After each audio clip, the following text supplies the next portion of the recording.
Before we code ACP servers and ACP clients, let's look at some of ACP's features and specs. ACP is REST-based APIs over HTTP, and it doesn't need complex protocols such as JSON RPC. ACP supports all message types. Basically, ACP supports MIME types. Any media that can be described with a MIME type is supported.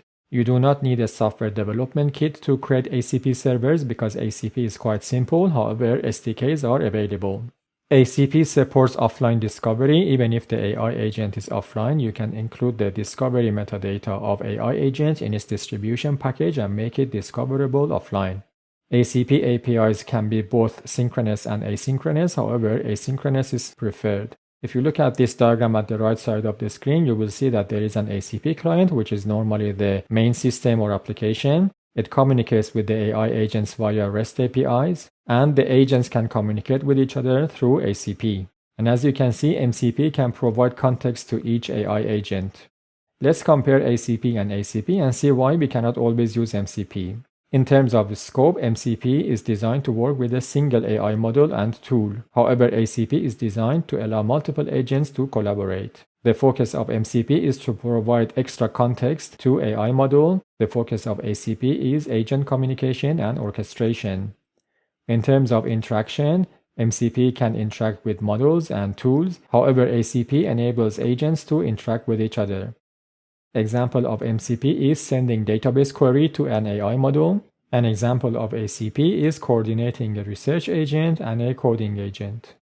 So as I said, there are software development kits or SDKs available for Python and TypeScript. There are several SDKs for Python, for example, SDK by BAI and Pedantic AI. The SDK that is from BAI is simple, so it has a shorter learning curve. If you are just starting to learn ACP, I recommend that you use that one. However, the one from Pedantic AI that is developed by the same team that developed the Pedantic library for Python is a lot more sophisticated, but also has a longer learning curve. I will attach the URL to these two libraries to this lecture so you can have a look.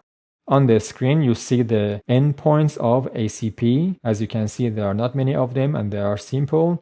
Agent discovery basically lists the available agents. Ping basically pings the agent to see if it's online.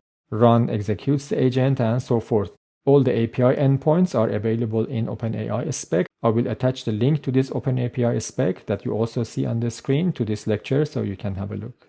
Before we start coding, let me show you the architecture of what we want to do. So as you know, we have an ACP client, which is a client system, and it talks to ACP via HTTP. You will basically build the ACP inside an AI agent. If you don't want to use any SDKs, you need to use FastAPI. But if you use an SDK, all the API endpoints that you saw in the previous slide will be added automatically. And then there will be one or more functions inside your AI agent.